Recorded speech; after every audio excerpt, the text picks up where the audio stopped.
Welcome once more to another edition of Shelf Life Book Reviews Online. Thank you for taking the time to watch my video. If you like them and you haven't subscribed yet, please subscribe to them on either my Facebook or my YouTube channels. And the book for today is one that I was most excited when I heard it was going to be published. It is The Cabinet of Dr. LENG by Douglas Preston and Lincoln Child, who go by Preston and Child. You pretty well know who they are by now. This is book 21 of the Aloysius Pendergast series. It has been an amazing series from the get-go. It has really changed over the years, over the past couple of decades, that Lincoln and Child have written it, because it has turned into a mystery thriller and has become paranormal, science fiction, fantasy. It's got everything thrown in. Just like a smorgasbord, but every time out it gets better.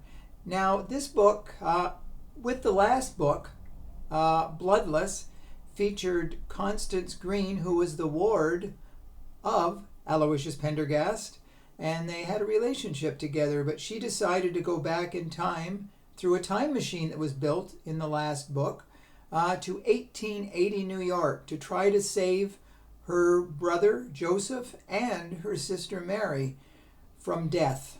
And so that's where we last left off, and now this is how it starts again, with Constance trying to find him. But Constance is also on the lookout for herself, because Constance in present day is an adult.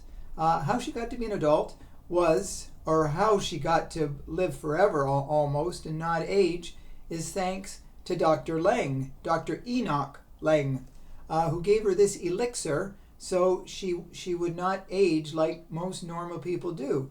And so in current day, she's like, I don't know if it's ever really said her age. I would assume she's supposed to be in her 20s or 30s, but now she goes back in time and she knows her younger self, her preteen self, is somewhere out there. So it makes it interesting. So now we also get Lieutenant Vincent da Costa, who we haven't seen a lot in very recent books. They were together most of the time. Pendergast and da Costa were crime fighters, dynamic duos, whatever you want to call them. Now da Costa decides to visit Pendergast because he hears he's really down in the dumps. And it's all because of Constance. She's left him. She's gone back to the 1880s. So they look at the time machine. But there's another story here. A story that's features FBI agent Armstrong Coldmoon, who we've seen in the last few books. Two people were killed for a Lakota artifact. And Armstrong and da Costa start searching for the reasons why two people were killed. But it's all about priceless artifacts worth millions of dollars. So it gets very interesting. But Armstrong Coldmoon looks after the killers while Pendergast asks da Costa if he will go back in the time machine with him to 1880.